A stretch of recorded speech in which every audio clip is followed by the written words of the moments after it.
So when I did my public health degree, I was in a program called Social Inequities in Health, and it was very intersectional. It was a great program. And the way that this program worked is that it was really, really heavy on looking at social and structural determinants of health. So it wasn't, like, to see at the bottom of that circle, there's a lot of talks in public health about individual behaviors and how that shapes health outcomes. And my whole program was focused on structural sort of things that impact health. So that's really relevant here, like race and discrimination, as well as poverty and social structures that confine opportunities and also create barriers to recovery in this context. So that's the lens I brought. And then also I want to say that when we talk about child maltreatment, I'm using this definition from the Child Abuse Prevention and Treatment Act, which is sort of any act or failure to act that puts a child in harm's way. And every state has a different definition, but typically these categories are neglect, physical abuse, sexual abuse, or psychological abuse. All right. Also, child maltreatment is certainly a problem in the States. It's not necessarily growing, but there is a significant amount of child maltreatment cases every year. And then also, often when we hear about child maltreatment cases, people use the tip of the iceberg metaphor. So I've heard different statistics, but roughly only 5 to 10% of cases do get reported.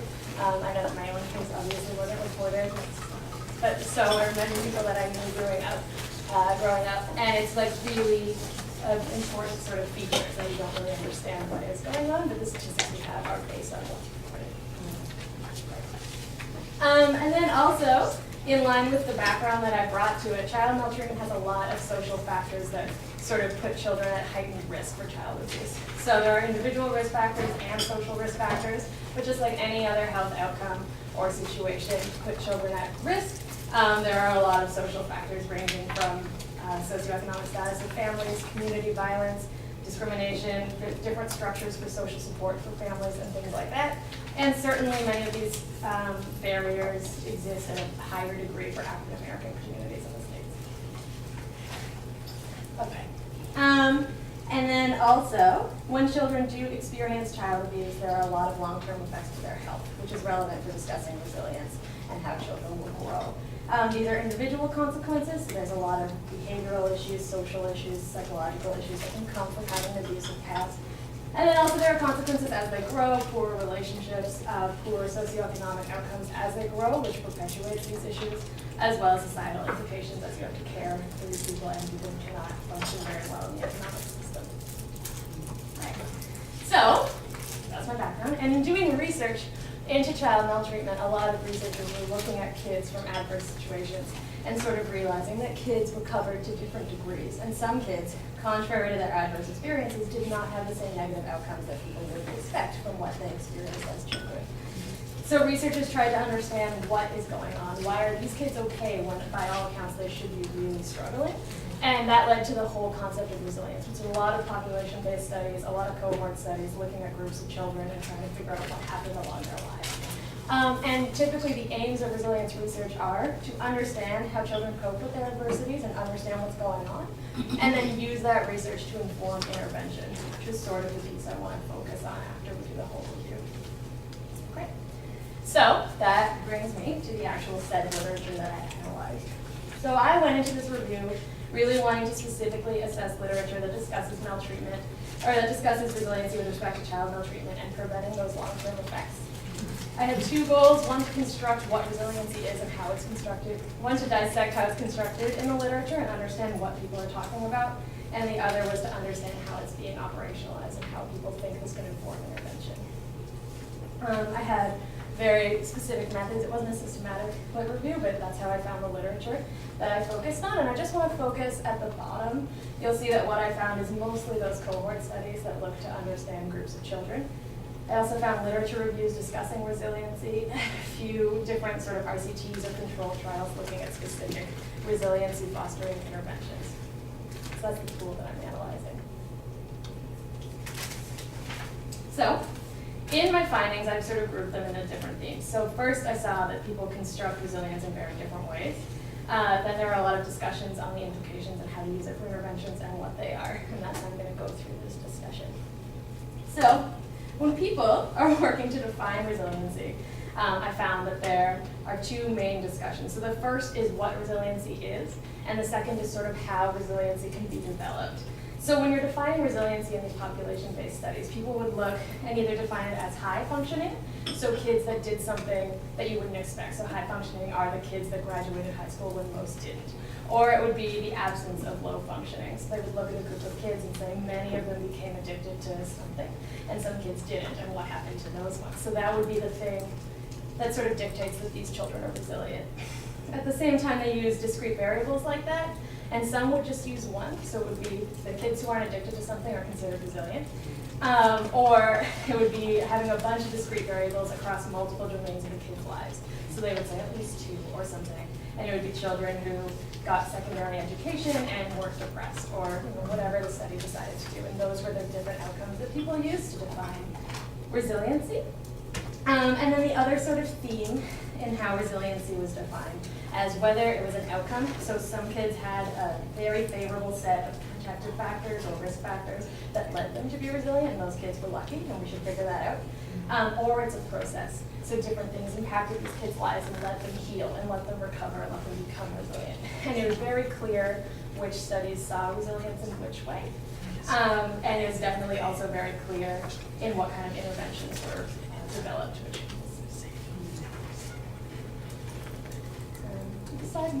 Okay. So similarly to the inconsistencies in how people saw what resiliency is, that sort of led to how people pursued understanding what makes up resiliency and what contributes to its development. So there was a whole slew of things across all the different studies, but generally they were mostly individual factors. So people would say kids with higher IQs tend to be more resilient, kids with better empathy, kids would have a greater sense of control. These kids are the kids that tend to be more resilient. Some looked at familial factors, which is interesting because only some looked at abuse severity or situation of abuse. And then very few looked at community factors or extrafamilial factors, which would be things like access to social services or the types of communities or violence communities. So obviously there were great discrepancies across the literature on what people were assessing. Very few people studied the same thing. Very few people came to the same conclusions, came to the same variables, and lots contradicted each other as people were looking at different factors, which is fine. And that was a theme of sort of how it happened. But notably, there was very little discussion of anything broader than that. So poverty was never really a discussion in kids. It would say parental income, but class or broad structures were not there, and understanding how kids recovered from their situation. And also there was nothing intersectional. So sometimes you're looking at discrete variables, but it wouldn't understand how maybe a higher IQ led kids to have a greater sense of empathy, or maybe how supportive relationships led to kids having coping. It would just be these variables led to resiliency. But overarching, every author that I encountered did say that the goal of understanding these factors was to eventually inform intervention and eventually support children. It was saying either if you saw it as a process, you would be understanding the mechanisms to help foster that process, or if you understood it as an outcome, you would target those factors and help teach kids empathy or help do whatever you're doing to focus on the factors that lead to resiliency. And that was shown in the interventions that came up.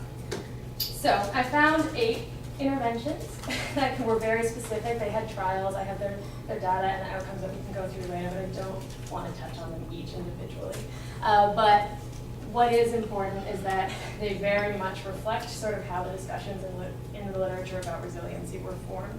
So the vast majority looked at individual effects and would look at a group of children who experienced abuse, and most of them have behavioral outcomes except the resilient ones, and let's focus on behavior and fix those behavioral outcomes or fix those social outcomes. And it would be let's pair them with children who are better at socializing so they can improve upon that, or whatever happens. A lot of them happen in foster care, so I want to use that as an example of what kind of interventions were formed. So in foster care, a very individualized intervention was behavior management. So teaching parents, foster parents, conflict resolution and discipline, and that would reduce behavioral outcomes. And if you saw resilience as sort of an outcome-based static thing, then you would be creating resilient kids with better behavior. Further, there were ones that looked at relationships with foster parents. So then they increased things like nurturing, they increased communication, they increased sort of family conflict resolution type skills. And that also influenced behavior, but also made kids a little bit, they were more successful in the long term, and they had other impacts, like, what's it called when you stay with your foster parents longer? I don't know. Better foster care longevity. And then they also had multiple domains. So there was one that is very famous, multidimensional treatment foster care. And that one was sort of a coordination between schools and parents and peers and creating a supportive environment in a lot of different spheres of children's lives. And that one was interesting because it reduced behavior problems, but it also introduced many other outcomes. And in one long-term study, it decreased child or teenage pregnancy among the female girls that were in the study. And it sort of shows that it works to create this really supportive environment to ensure that children recovered and became sort of resilient throughout a lot of different spheres of their lives. And then there was only one prevention, which I was disappointed in. And it was one prevention intervention that was the Strengthening Families program. And it tried to build, it had parent therapy and child therapy and family therapy and all these different interventions to create very supportive environments. And it lowered family conflict, but also parental substance abuse, also a whole variety of child outcomes, also parental mental health. So it prevents the abuse before it starts. Okay, so all of this research and all of these different things that came up in the resiliency literature consistently had a goal of helping children recover from experiencing abuse and trying to understand that, which is great, and trying to limit the inequities that are present between adults who experienced abuse as a child and adults who didn't, which is a very excellent cause. But from these different themes, I generally came to the conclusion that these inconsistencies are limiting the practical application of this concept and how you see resiliency.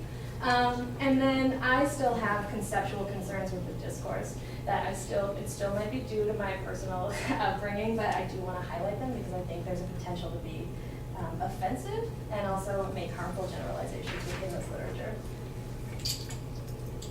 So practically, I think the inconsistent definition, as I've sort of demonstrated a little bit, is harmful in what interventions you design. And I think mostly, if you have very specific outcomes, so if you're focusing on resilience as behavior, for example, you will leave out kids who are not resilient for whatever other factors you haven't chosen to measure. So if you're looking at the resilient kids are the ones who graduate high school, you are going to miss the resilient kids or the children who don't graduate high school or who do graduate high school but are severely depressed or whatever you miss. If you're limiting the scope of your intervention and the scope of your conception of resiliency, you're going to miss a whole slew of children who may be suffering in silence or in a way that you're not noticing. And I think that leaves out, it shapes what's targeted, and it also doesn't help you understand who needs help. Also, I think the practicality of the variables that are sort of discussed as contributing factors for resiliency is limiting. There's a huge focus on individual factors, and I don't understand why focusing on IQ is important. You can't impact a child's IQ, so you're not going to help them perform intervention if that's all you're focusing on. And so many have conclusions about smart kids being resilient, which is interesting. I think it's more smart kids probably graduated more, right? Or whatever. And like by not focusing on smart kids maybe coping more effectively or understanding how to navigate social circles more effectively, you're limiting yourself by not thinking of resiliency as a process.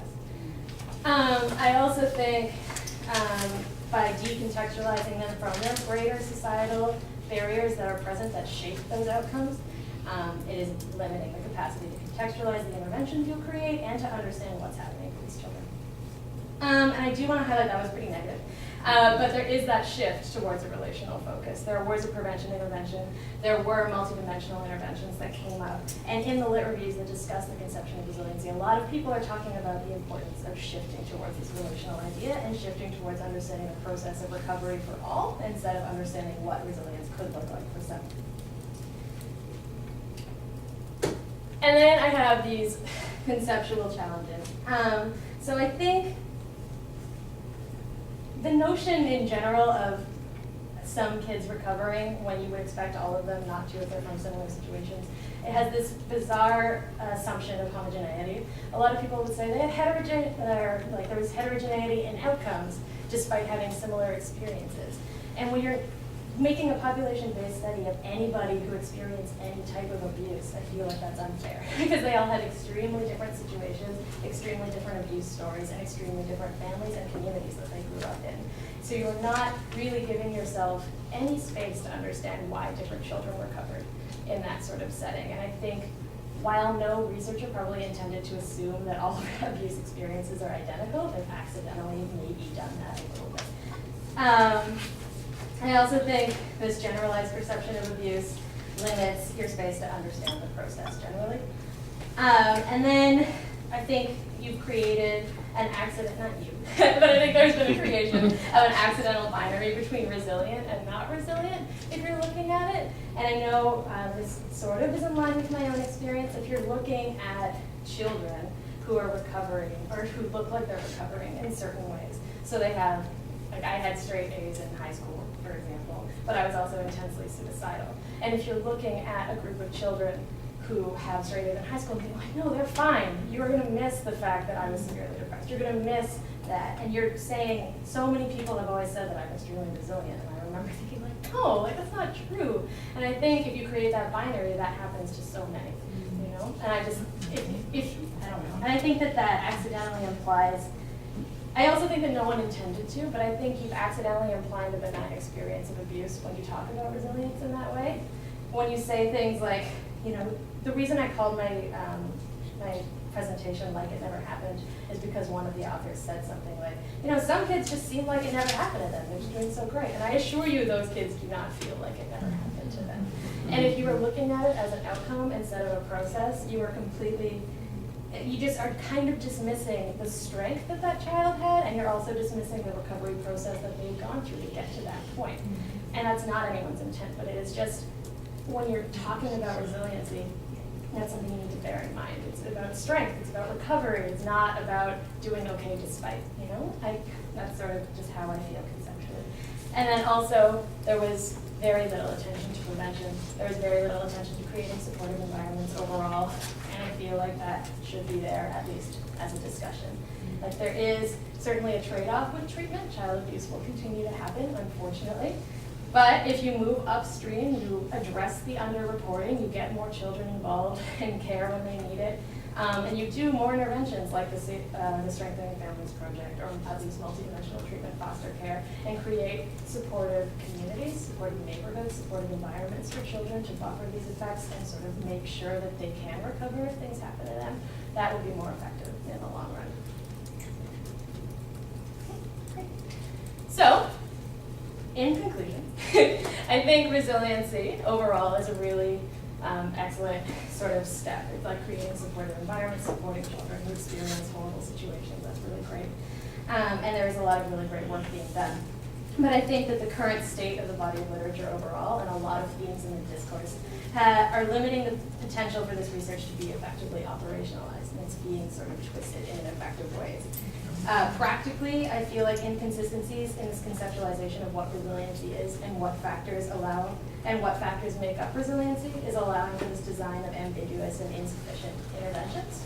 I also feel like conceptually there is the potential for detrimental generalizations and the potential to be offensive and to leave people out in different situations. I want to say that by failing to ground analyses of individual resilience consistently into the broader social context in which it occurs, and inconsistently discussing resilience as a process of recovery for all children, this dominant conception of resilience is too narrow to be fully applicable to the diverse experiences of abuse.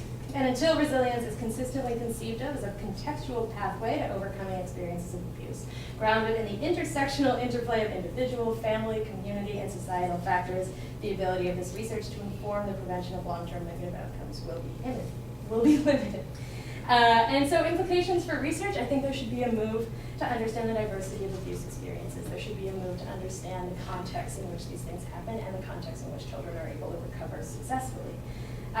For promoting practice, that's working towards promoting holistic healing environments, working towards not doing piecemeal interventions that teach kids to have better discipline, but understanding a greater scheme of teaching kids to recover effectively and strengthening their capacity in that way.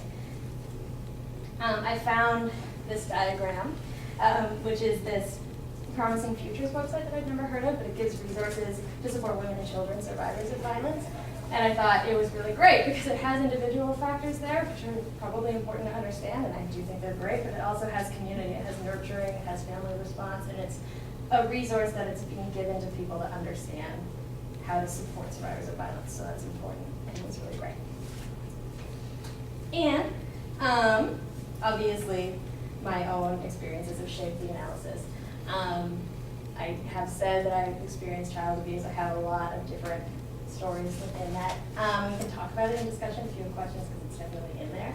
But I just think mostly this is what's driven me to understand how resilience is defined. So I'm speaking here, I have my master's degree, like I'm very defined as resilient, but I struggled a lot. And I think the thing in the research that consistently offended me was just how it seemed to not be present to speak about that strength and process, and that's what bothered me the most. But I'm glad I did the review because there's certainly a lot of really great research in resiliency. That's it.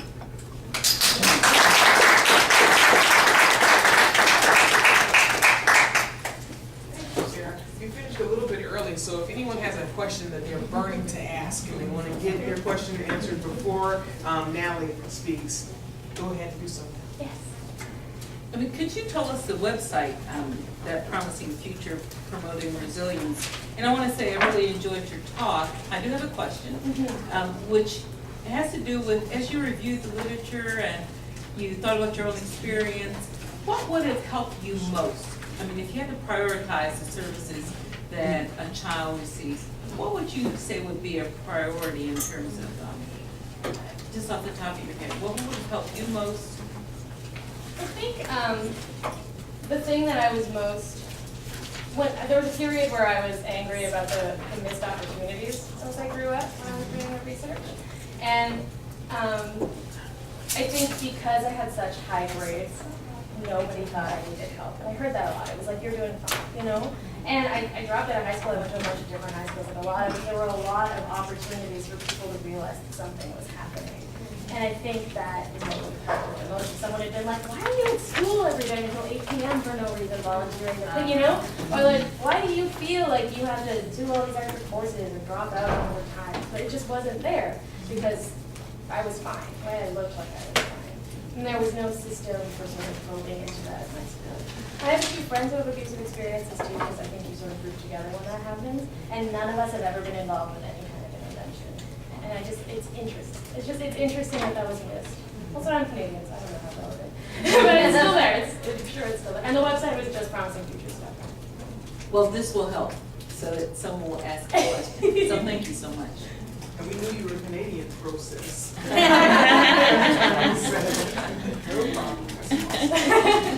Yes. So, you know, I like the way you talked about what's missing in resiliency and that there's a process to this. So for practitioners in the room, and I'm sure we're all from varied fields doing different types of work, how do you suggest that we really look at shaping policy in terms of bringing looking at resiliency in a much broader fashion and on a continuum? How do we push that both on a policy level and a practice level? I have no idea about on practice. I think, I guess on a practice level, I think consistently a lot of these issues that affect children's health broadly, it's really easy to have tunnel vision and focus on that issue, you know, and focus on like the family or behavior or the fact that your foster care placement isn't stable. Stability, that's what I was going to say. Really. And like focus on that and solve that. But if you focus on a process or supportive environments, or getting people in touch with mentorship programs, or getting people in touch with tutoring, or getting people in touch with a YMCA or a coach or a big brother, or like things that promote feeling supported, that kind of stuff is not directly related maybe to the experience of abuse or the behavioral outcomes or the things that you're interacting with, but it certainly helps children feel protected. It certainly will have a ripple effect. And then broader, looking out, I really liked what she just said about having stronger neighborhoods and stronger communities for health, and moving out to make sure, even if a kid's family may not be that great, there are supports in the community, there's social services, the school has a lot of after-school programs, and there are things to help kids feel supported as they grow. That's how I would look out for that. And what about the policy piece? So I guess in policy, things that are I really think that it would be important, and the thing I was disappointed not to see, these are huge things, but I just think like even like increasing minimum wage things and having poverty reduction strategies, or it was constantly said that, you know, children who have disabilities are way more likely to be abused than kids who don't. But that's not an individual thing, that's a lack of support for disabilities, that's a lack of support for parents who are struggling with not understanding how to support their children. So policies that create social supports for parents, policies that create supports for parents who are low income, parents who have low education, parents who have to work more than one job, parents who have mental health issues or addiction issues, those things will limit, because neglect is the most common form of child abuse, it's 78% in the States.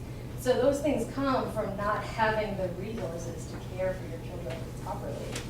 So those kind of policy level supports would be necessary. Yes. Did you find in your research, because what we found is that you maybe take one child of the environment and then leave another child in, but focus on that parent and dealing with that parent's inability to deal with the struggle that they're going through. Sometimes I don't see enough of that. I see, okay, this child has been abused, and this child is, there's very visible signs of it. The other ones have different types of coping mechanisms, because you can have different kids that, you know, really show their struggle differently or their resiliency different. So these kids look like they're okay, but this one we might need to work with. When it's the parents that, you know, we need to maybe pull out and spend some time. To do a little superficial stuff sometimes, but there really needs to be more focus. And sometimes it's generational. When you sit down with that parent, you find out the grandparents and the parent. So it's been a generational, how do you break that generational cycle of abuse? Could you ask how to break the cycle? Well, no, I'm in your research, have you seen where they are working with the parents a lot or that's missed? So there were 2 out of, what was it, 8 or 13? Oh, it was 13. It was 8 interventions, and only 2 of them even spoke of biological parents. And some of them were so decontextualized. One of them was only in schools, and it paired kids with other kids so that they would be better at socializing, but they would still be returning home to an abusive environment. And so I felt, again, I guess it's like a tunnel vision problem where there were so many issues where this kid has been abused, let's fix some of the problems without fixing the source of the problem, fixing the relationship with their parents, fixing the household. If the parent just doesn't have resources or maybe has a mental health problem that they're not getting help for, then that thing's not going to stop, right? And that wasn't really there in the literature at all, but I agree. There were 2 of the interventions, one that involved foster parents or biological parents that worked to sort of fix their problem. They were more successful. Thank you for your questions. We're going to go on to Ms. Natalie Burke's talk now, and then we will still have a little bit of time at the end for more questions for both of you.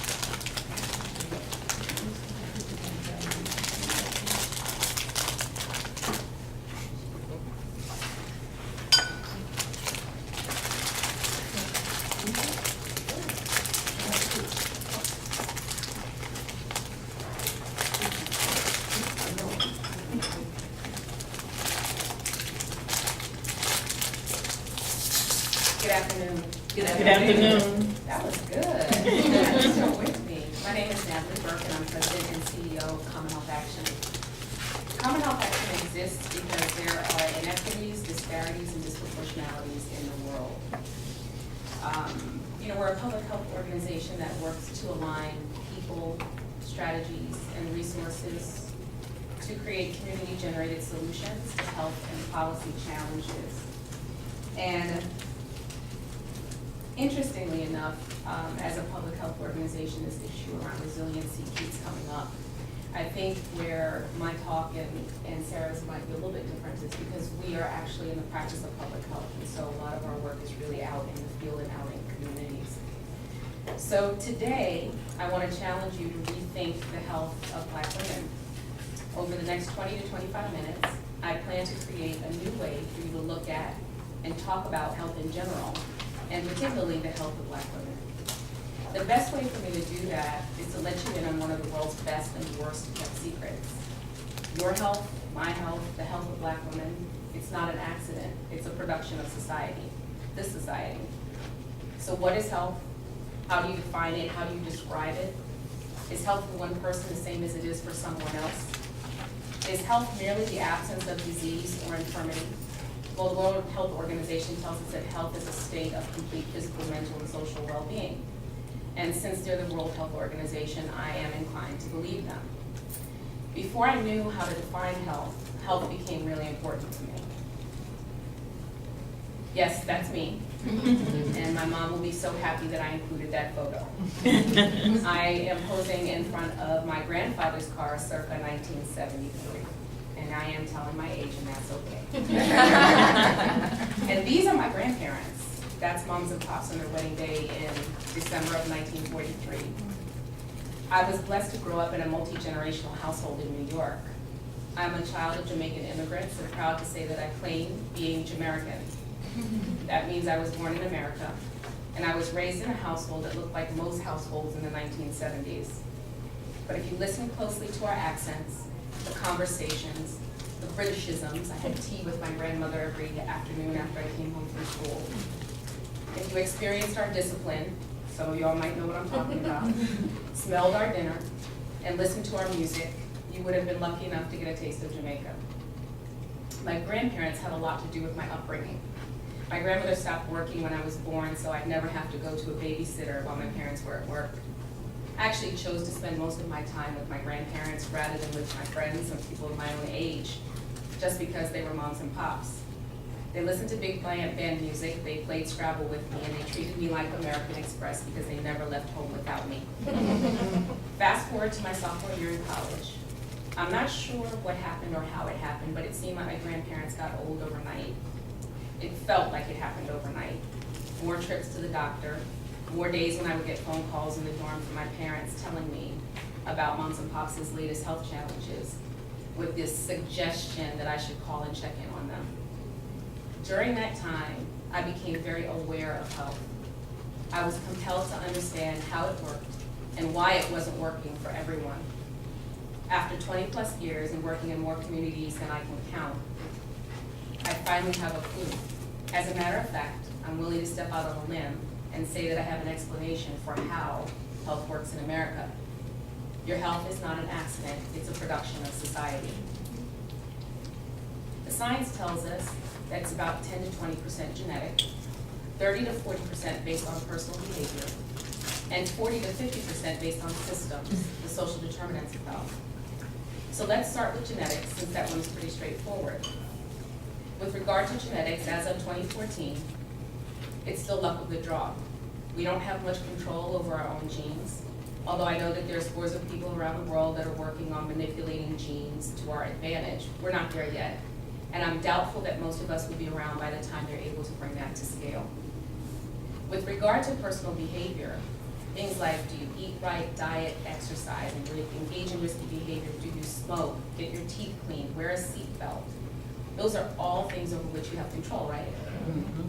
Well, we know that we have some control in the form of choices and decisions that we make every day. And those choices either lead us towards health, well-being, and quality of life, or towards illness, disease, and early death. But today, what I really want to focus on is the last category, the 40 to 50% of our health that stems from systems. It's what public health calls the social determinants of health.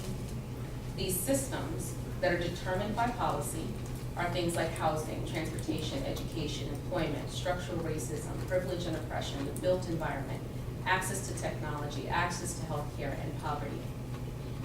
They help to determine our place in society, literally and figuratively. They determine the neighborhood in which you live, the quality of education you receive, how much money you make, what access you have to opportunities. They influence how much stress you experience on the highways due to the length of your commute.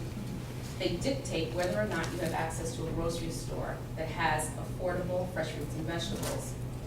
They determine the degree to which society oppresses you due to your race or your gender. These are the systems that create the context within which we live our lives, make our choices, and make our decisions. Let me give you an example. My organization, CommonHealth Action, does a lot of work through the state of Mississippi. The interesting thing is that although we're a public health organization, much of our work there focuses on education. The reason is that K-12 education is one of the biggest predictors of health outcome in America. So think about what you've heard about Mississippi. They have significant challenges within their educational system compared to other places in the country. Now think about what you've heard about the health of Mississippians.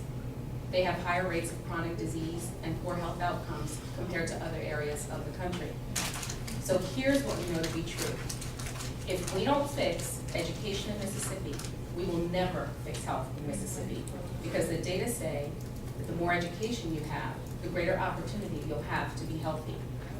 So it holds true that even if you take twins that have great genetics, and they both make all the right choices, if one drops out of high school and the other completes college, there will be significant differences in their health and their life expectancies in favor of the college graduate. There's also another alarming correlation between education and health. Recent studies have found that the least educated people in our society, particularly uneducated white women without a high school diploma, lost 5 years of life between 1990 and 2008 in terms of their life expectancy. Again, education is one of the biggest predictors of health outcomes. If we don't fix education, we won't fix health. Here's another example. In Wayne County, Michigan, they have some of the worst birth outcomes in the country for African American women. For decades, they've spent millions of dollars to provide preconception care, interconception care, prenatal care, in-home visits. And guess what? Decades later, Wayne County, Michigan still has some of the worst birth outcomes in the country. They still have unacceptably high rates of infant mortality. So now, by looking at the data, they realize that in order to support those women in having healthy babies, they have to begin to address the determinants of health that affect infant mortality in Wayne County. Those determinants are employment, education, and structural racism, with a specific focus on wage inequities between women and men. Another community in which we worked is called the Port Towns in Prince George's County, Maryland, where I live. Prince George's County has been known to be the home of some of the most affluent African American neighborhoods in the country. At the same time, there are significant inequities in housing, education, income, transportation, and health. The Port Towns has been on a 5-year journey to combat obesity by working on creating neighborhood conditions for health. They've focused their collaborative efforts on improving the built environment and increasing the availability of healthy food. And while they engage in programming that focuses on individual behavior, and I have to push the pause button there to say, when you work in communities, this issue around practice, there are a lot of funders in the country currently who want you to look at policy change, and they want you to work with the community on policy change, but you have to meet people where they are. This type of change that we're looking to create requires the head and the heart. And in communities, the heart is around programming. The head piece is about data and about policy change. If you go into a community and you try to do data and policy change, but you don't address the heart, the need on a daily basis, what they see when they leave their house in the morning, you will not be able to engage community meaningfully, and you will not see any significant change happen. So, press the play button again. While they've engaged in programming that focuses on individual behavior, they've helped to give birth to a community-wide food equity council whose focus will be on policy. This approach is somewhat similar to one that we developed for the National NAACP, where we created what's called the Childhood Obesity Advocacy Manual. In it, we provided guidance for local communities to identify the drivers of obesity amongst their girls and boys while crafting an advocacy plan and implementation strategy. These examples highlight approaches that focus on the determinants of health: housing, transportation, education, employment, structural racism and privilege, the built environment, access to technology, access to health care, and poverty, that are often talked about as upstream causes of health outcomes. And Sarah used the term upstream, so that's a good thing. It means that the dialogue is starting to change when we look at how these things happen in society. So let's look at what I'll call the stream of life. Look at the bottom of the stream and imagine at the bottom of the stream you see Black women floating who are sick, injured, and suffering from chronic disease. This is the area in which you will find traditional Western medicine. This is where we resuscitate, medicate, treat, and operate on those women in order to combat illness, injury, disease, and early death. Now, if I'm walking by that stream and I see these women in the water and they're sick and suffering, I'm probably going to try to scoop them out, and I'm probably going to try and get medical help. On my way to find the doctors and nurses, I have to ask myself some questions. How did these women get in the stream to begin with? Who put them there? Who made the decision? Obviously, we need to go upstream in order to get the answers. So after I return with medical help, it's time to investigate. If I go a little further upstream, this is where you would find public health. There are close to 3,000 local health departments in the country that carry out various functions from food safety inspections to environmental health. Traditional public health works to prevent and treat disease and injury as it promotes, protects, and prolongs life. The public health workforce does health education and surveillance, things that are very important. Public health is what got us washing our hands. I'm down with the hand washing. Vaccinating our babies and using condoms in no particular order. So let's pause for a second. Pause for a second. This isn't where Black women ended up in the stream either. So it looks like we have to go even further upstream. And this is where we have to begin to look at those determinants of health. Housing, transportation, education, employment, structural racism and privilege, the built environment, access to technology, access to healthcare, and poverty. I'm saying them over and over again because I want you to leave with them readily available in your minds. These are the things that provide the context within which these women at the bottom of the stream live their lives and made their decisions. And these determinants are shaped and driven by policies that either support their health, well-being, and quality of life, or lead to illness, disease, and early death. That's what puts them in the stream. So let's go back to my original premise. The health of Black women is not an accident. It is a production of society. It's 10 to 20% based on genetics. It's 30 to 40% based on personal behavioral choices. Did they eat right, diet, exercise, engage in risky behavior, smoke, get their teeth clean, go to the doctor? The other 40 to 50% is based on the determinants of health. Here's why this is so important. If the determinants of health are shaped and driven by policy, then all policy is health policy. That means we have to stop looking at health as this oversimplified equation of personal behavioral choice and access to care. It means that every policymaker plays an important role in the production of the public's health. It means that every single one of us plays a role in creating equitable opportunities and neighborhood conditions for health. It means that when we see Black women and girls who are suffering from chronic disease, we can't just default into thinking it's because Black women have bad genes and make bad behavioral choices. This is a both and proposition. We have to consider the role that the determinants of health play in chronic conditions. It means that if education is the biggest predictor of health outcome, then every teacher is part of the lay public health workforce. It means that every person working in waste management is part of the lay public health workforce. And guess what? They don't even know it. They don't know that they're part of the most visible and invisible production of this society, health. So now that you know this, what can you do? What are you going to do? Well, there's a saying in society that the definition of insanity is doing the same thing over and over again and expecting a different outcome. Well, guess what?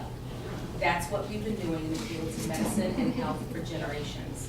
Sure, we've advanced, we've innovated, and we've definitely saved lives and increased life expectancy. But our progress has been hampered by our limited awareness and to some degree acknowledgement of this production of the public's health.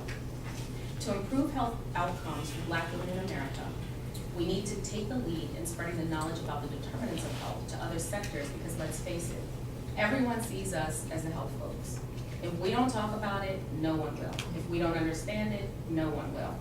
This is an opportunity for us to lead a nationwide perspective transformation about Black women's health where they are so quick to blame every single Black woman for the fact that she is not healthy.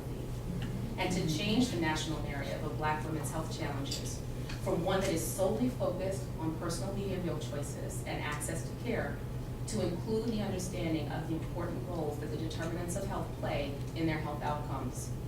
To do that, each of us needs to figure out what our role is in the production of the public's health. We have to look upstream from our daily jobs, whether that's the delivery of care or administration of a facility or something totally different. And once we understand that, we have to make our decisions every single day with the upstream causes of illness, disease, and early death in mind. We have to engage in policies, practices, and programs that promote and support health within communities and advocate for changes that create neighborhood conditions for health, because we live within our neighborhoods. It's about perspective transformation. We have to look at the diabetic 13-year-old black girl with a BMI of 39 and recognize that there are factors in her environment, in addition to her behaviors and genetics, that are driving her obesity. Maybe she's obese because her family can't afford or doesn't have a place to buy fresh fruits and vegetables, and she ends up eating processed food from a corner store. Maybe she's obese because there's no safe place for her to be physically active in her neighborhood, so she stays inside on her phone and watching TV, maybe reading books. Maybe she doesn't participate in after-school activities because she doesn't have transportation so that she can participate. And we know that participation in after-school activities, whether it's physical or not, plays a significant role in childhood obesity. Her choices and her parents' choices about what she eats, where she can be active outside, and whether or not she's on the debate club are being based on where they live and the resources to which they have access. If we want to help her conquer her obesity and manage her diabetes, we have to create opportunities and access in her neighborhood that support good choices and good health. Over the past decade, public health has been moving in this direction, so the groundwork exists. Now is the time for the medical community to join public health, move beyond the confines of the hospitals and the clinics, and decide what its role will be in the production of the public's health. It's time for us all to work across sectors to create equitable opportunities and neighborhood conditions in which all people, especially those who experience the greatest inequities, can achieve their best possible health. When you think about the inequities in society, when you think about the determinants of health, and the challenges that people face on a daily basis in their neighborhoods and in their communities, when we talk about in our work, and we do a lot of health equity work, anti-racism work, privilege and oppression work, when you look at the challenges that are faced, being a woman is considered a challenge, but when you layer on top of that being a black woman and the role of structural racism, it amplifies it. It turns up the volume on the vulnerability that can exist for black women in this society, and it's something that we have to be aware of every single day. Now that you know that the health of black women is not an accident and it is a production of society, and while we have to continue our work at the bottom of the stream, and there will always be a need for it, we need doctors, we need nurses, et cetera, maybe, just maybe, if we wander upstream every now and then, the need to medicate, resuscitate, treat, and operate might not be so great. Maybe we'll be able to spend more time supporting longevity and achievement and quality of life instead of continuously waging war against illness, disease, and early death. Because if our mission is that all people achieve their best possible health, shouldn't we put ourselves out of business? Wouldn't that be good to put ourselves out of business? Your health is not an accident, it's a production of society. The production continues. It was happening while we were sitting in this room. What is your role? Thank you.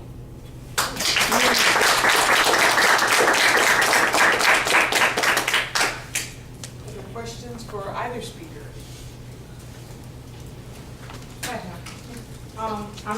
Both presentations were excellent. I'm from here, I'm from New Orleans, and we work with programs. I'm the state Office of Public Health, and we work with the city with a program called Fit NOLA and NOLA for Life.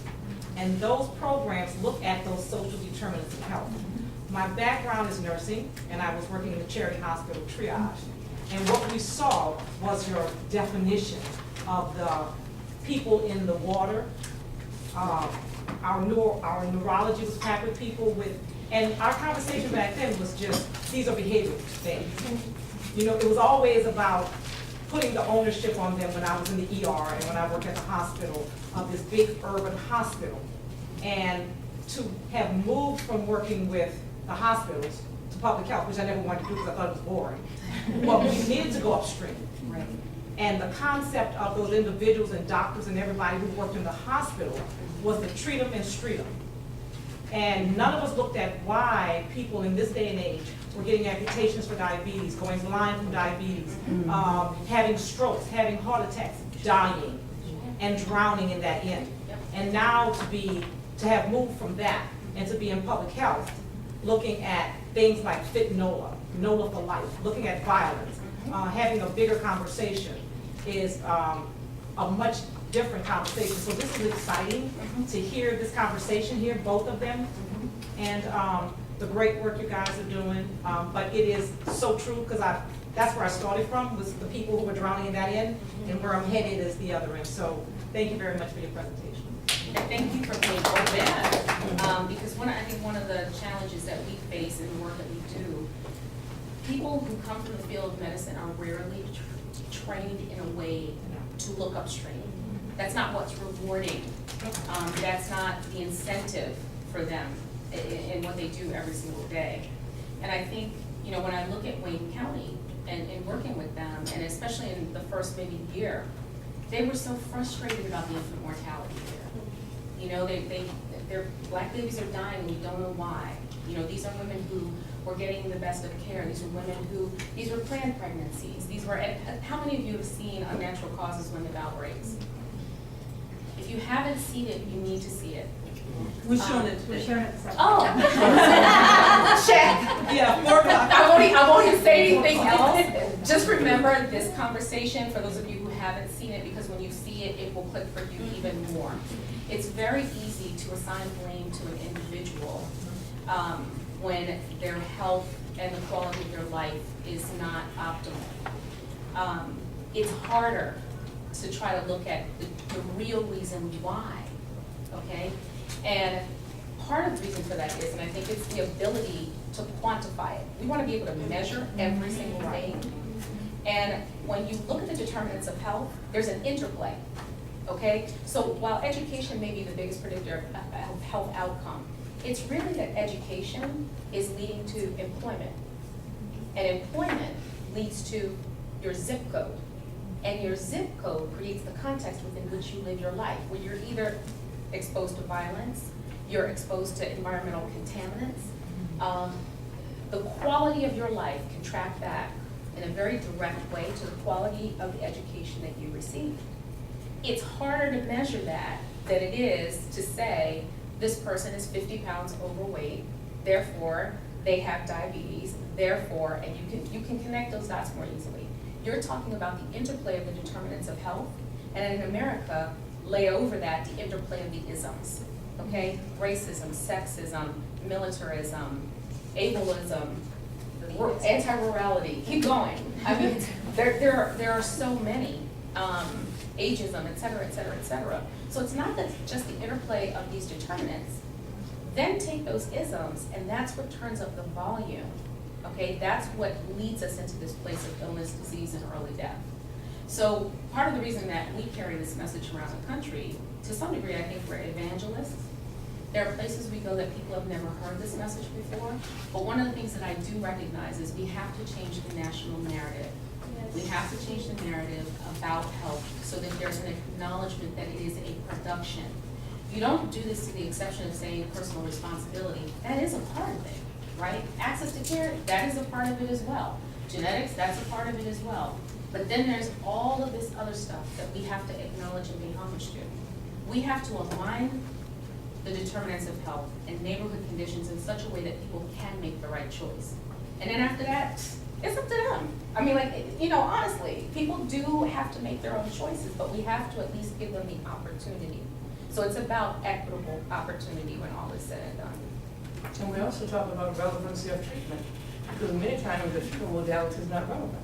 It's not relevant to the culture, it's not relevant to a person's values and mores. In order for you to successfully have an intervention, you have to consider relevancy. And I think that's one of the reasons too, when you look at the community health worker movement, its emergence and its growth and the acceptance of it as a paraprofessional part of the public health workforce and the healthcare workforce. Part of that is because CHWs deal with more than what's sitting right in front of them in the moment.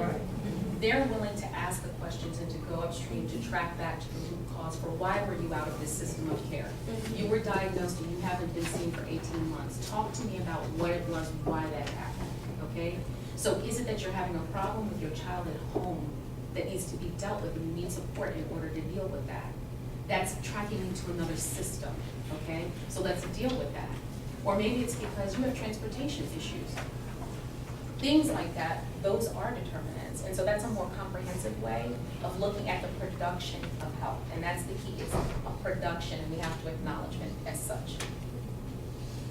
I have two questions, and I'm not sure exactly how to ask either one, but anyway, I'm going to kind of start with you, Natalie. And so I continue to hear, I think I'm hearing what you're saying, the poverty level, education poverty level, your zip code, all of those means that you're going to have a trajectory of a higher level of health issues that you have to contend with over a period of time, your lifetime. And as your income goes up, education. So let's just focus on the middle class, African-American middle class. Are you telling me that with respect to the African-American middle class, those typical issues that you see in the stream of women going downhill, are they less in certain categories to a certain extent? Or you see it dropping significantly, and if it's dropping significantly, at what point in that middle class do you see it dropping significantly? Because the middle class is a very broad spectrum. It is. So have you? And there's a lot of disagreement about what middle class actually Right. is. That's Right. another issue. So there are a Right. lot of people who consider themselves to be middle class and bless their hearts, they're not. Let's all pat our hearts at the same time. Right? And so that's what's confusing me. Okay, good. There's something within our natural causes that they talk about that's the health wealth gradient, okay? Wealth does matter, so it's not that it doesn't matter. But here's one of the things to take into consideration. Remember I mentioned the layering of the isms, right? If you took me with my life experience, my education, et cetera, and you had a white me, okay? The white me is more than likely gonna have a better health outcome than me. Part of the reason for that is I experienced this society as a black woman. Right. So this idea, for those of you who've seen it, of allostatic load, that as a black woman, Say that word again. allostatic load, you experienced stressors. And if your mother was black as well, those stressors were on her. They are literally in your DNA.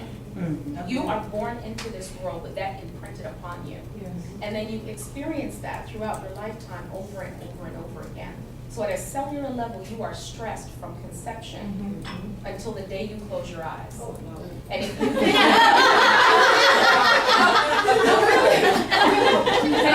you think about it, okay, what are the implications No, you're for right. you over the course of a lifetime? So, think about, even an example, of course she's the first person, think about Oprah.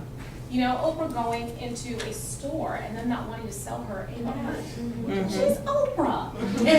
But she's still black Oprah. Okay, so she can have more money than Midas himself, but she's still black. Okay? And that stress manifests itself. I'm sure many of you in the room are aware of the plague of the fibroid. Right? One of the things, okay, preach. One of the things that they will talk about with fibroids is the role of stress in the growth of fibroids. And you literally, if somebody starts going through an incredibly stressful time in their life, their fibroids will just blossom and bloom inside of their bodies. So can you give us specific resources and articles that will expound on that for us as the audience? Is there any way you can share that with Nagana Lewis, who is I just really find that to be fascinating. I think you're absolutely correct. My daughter, who's 28 years old, and she was reared in a family of strong women. But I believe the role that I occupy as a diversity EO officer, I've always preached to her fairness and equity and right. One day I heard her say, "I can't do it because I'm a black woman." And I'm like, "Where did you get that?" Right, and so, and as you point out, somewhere at some point in time, she has heard that, seen that, felt that, and it is a huge stressor for her. But anyway, this is really great response. Well, this is the thing. The science is there to support the stress and to support the piece about allostatic load, and there's a lot of articles about it, and when we look at our natural causes, you'll see that. What I would say is, it's not that she can't do it, okay? But, and this is an example that we've been using in the equity training that we do. It's this idea that people who are privileged get to travel on the up escalator. So whether they're making the effort to step up that escalator or not, they keep moving going up. That's privilege. Yes. Okay? Those of us who experience oppression are walking up a down escalator.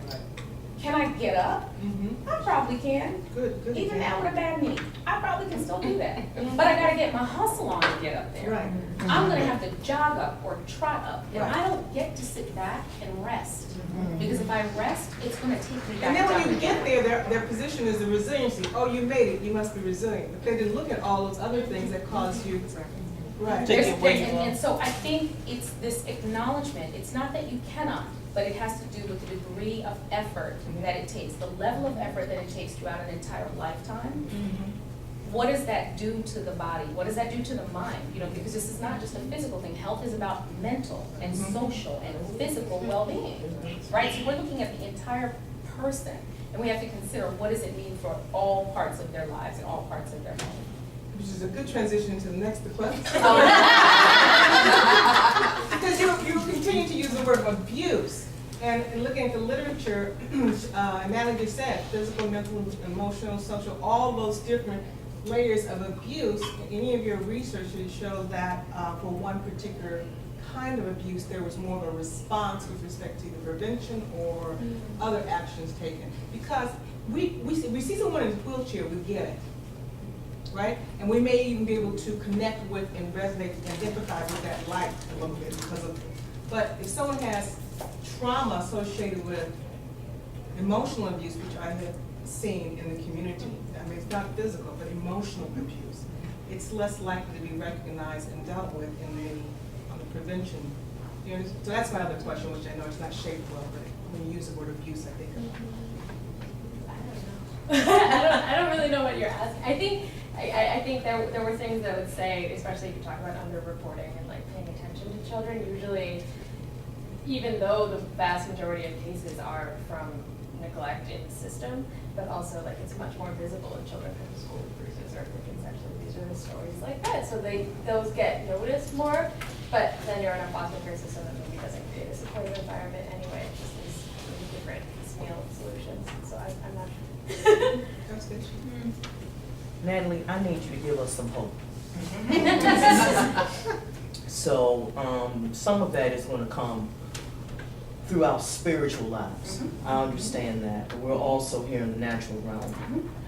And I'm overwhelmed, okay? Understanding what you stated earlier about bringing the heart into the work. It's very important when you go into the community, and I think a number of people who do not do direct service don't have that, or the ones who have done it for so long and are so burnt out don't have it anymore. They're just, they're flat. And I live in Baltimore, okay? And I went, I'm a lawyer, and I went into the east side of the community because I am now representing a child as a victim in a physical abuse case, which is now criminal. And so there's a lot, there's domestic violence going on with the mom. It's a loaded case. But I represent this child, my firm does, in dependency courts, right, the child welfare system. So I go in to interview potential witnesses who have some information about the perpetrator of this crime. When I tell you the malaise, I'm just giving you an example. I mean, I've been doing it for a long time so that I know. The malaise that overcasts that city and urban centers throughout the United States and even globally where people of African descent are located, I left there feeling sick. I went home, it was overwhelming. I went out with a girlfriend, I got a vent. In conjunction with the fact that I am a privileged, upper middle class black woman, I am going to say that, right? And I am an entrepreneur, I'm a business owner, I have a small firm. The challenges that I face because of my gender and my race combined from everybody. That includes black men, that includes white women, white men, other people of color of varied genders. And I'll say gender is on a continuum because we cannot forget our transgender and LGBTQ community. And also black women. I need to name black women oftentimes not being your ally. It's stressful. It's stressful. And so I'm saying this to you because I'm listening to you and everything you're saying is absolutely correct, right? And I see the product of that working in the child welfare system. I need you to give me and everyone here who may feel similar to me some hope that we can put a dent into this problem because souls are broken. So you just finished where I would start. Our work in communities, we are often brought in to do capacity building work, okay?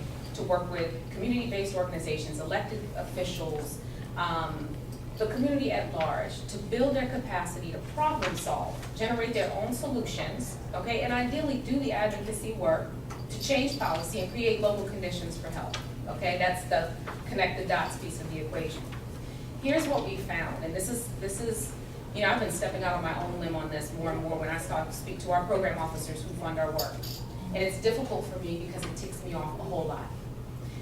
The investments that are made in these communities, and we've been doing a fair amount of work in rural communities as well, so don't think it's just an urban thing. Oh, I agree. Okay? Absolutely. The historical context of oppression in this country has led to a degree of brokenness that has yet to be addressed.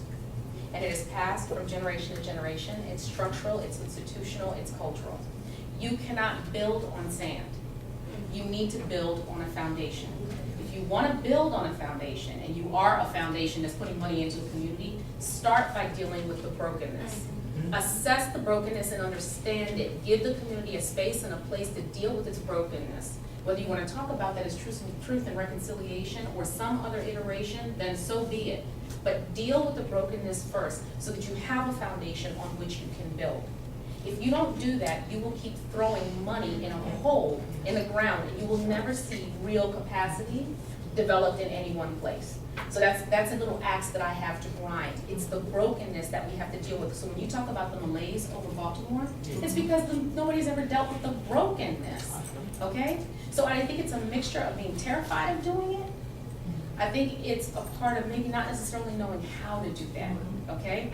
And there's the community psychology realm that I hope rises up because I think that's going to be one of the places. I think in terms of, you want to say, where's the hope? The hope is in civic engagement, not community engagement.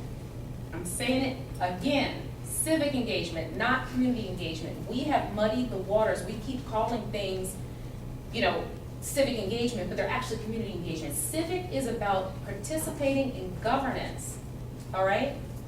In this country, in my own opinion, I will say, I'm not even speaking as a part of CommonHealth Action right now. For the record, if you're taking this, you know. Power, money is one, and the other is civic engagement. If we want to see real change at a neighborhood level, if we want to see change at a state level or at a federal level, we have to engage civically to create policy that promotes health, well-being, and quality of life for all people. You cannot do that if you are not a part of the civic process. That means that you do need identification to participate because somebody will keep you from participating if you don't have it. So we just have to deal with it. It means that you have to be an educated and informed voter for whatever it is that you might believe in, but you have to be a part of the process. You cannot be unbanked because money, well, I said what money is. There's power in that, okay? And you can use that power in a lot of different ways if you go back and you look at boycotts of all different kinds. They move things, right? So the civic engagement piece is a part of it. So one, I would say we have to deal with our brokenness, okay? Certainly at a community level. We have to deal with the civic engagement and make that real and genuine, regardless of what it is that you believe in the world. You have to participate in order to feel that you have a stake in what's happening in your own life, right? And the other thing that I would say, and we've been looking into this a little bit, and it goes back to the whole resiliency piece of the equation. People have asked me about my own resilience. As a child of immigrants, as a child of divorce, as a short woman, you know, it's whatever, right? I mean, we all have our challenges, and people will say, well, you know, from where does your resilience come? And it wasn't until we started reading some articles in the office about resiliency that I said, oh, I get it. It is this idea within me that I got from moms and pops, and that I got from my great-grandmother, thank God, It has to do with my own personal narrative, a dual narrative for my life, my family, and my history. And what the research tells us, and I can't speak on it extensively, but it talks about the role of dual narrative in terms of having an ascending and a descending narrative, okay? Where you are able to look back over the course of your own life or the life of your family and understand, oh, in 1826, Uncle Rob owned a store on such and such a street. But then we went through a mini depression and he lost everything. But 7 years later, after they had to live with other family for however long, he was able to rebuild his nest egg and they bought a house. They bought a house and he put 3 kids through college and they went on to do such and such. But then 2 of them died in a car accident because of so-and-so. This is the idea of ascending and descending narrative. The reason I say that this is important, I know this back to the 1600s from my own family. All of it, the good and the not so good. What the literature says it does is it creates resilience because there's an understanding about the possibility of recovery and the ability to adapt. If you have a child and all they hear is ascending narrative, everybody's successful, everybody in this family comes in first, nobody ever fails, the sun will always shine at your back, et cetera, et cetera, et cetera. The minute something wrong happens in that child's life, what is their ability to cope? Okay? On the opposite side of the equation, you're fat, you're ugly, you're stupid, nobody in this family goes to school, you're probably gonna end up pregnant before you're 16, nobody lives until the age of 50 in this family because they all have a heart attack and die, nobody owns their own home. That's a descending narrative. What is the motivation or the support for a child to outperform the descending narrative? There is none. So this idea that as individuals we have to have an ascending and a descending narrative, there's hope in that. And the reason I say that is because as individuals we can develop that for ourselves. If we go through a process of introspection, we can find the ascending and descending narrative in our own lives and the lives of the people around us who are important. And in communities, when you talk about the city of Baltimore and you talk about brokenness, that's the other piece of the equation. There is an ascending and a descending narrative for the city of Baltimore, okay? And there is power in that. When you go to places, when you come to New Orleans, there's power in the dual narrative. And the resilience that you see here comes from that dual narrative and the understanding that there were a group of people, a culture of people of color who were landowners, who were elected to office, who had businesses, who lived where they wanted until Plessy versus Ferguson, and then you have your descending narrative, okay? So all of that is to say, for me, those 3 parts, when you say where is there hope, 1 is address the brokenness, 2 is to get the civic piece of the equation, and 3 is really about, when you talk about resilience, how do you deal with it on an individual and maybe a community-wide level? I'm not saying it's an absolute answer, but it is an idea, this idea of ascending and descending narrative as a way to get it through it. So hopefully that makes you feel a little. Yes, A little better.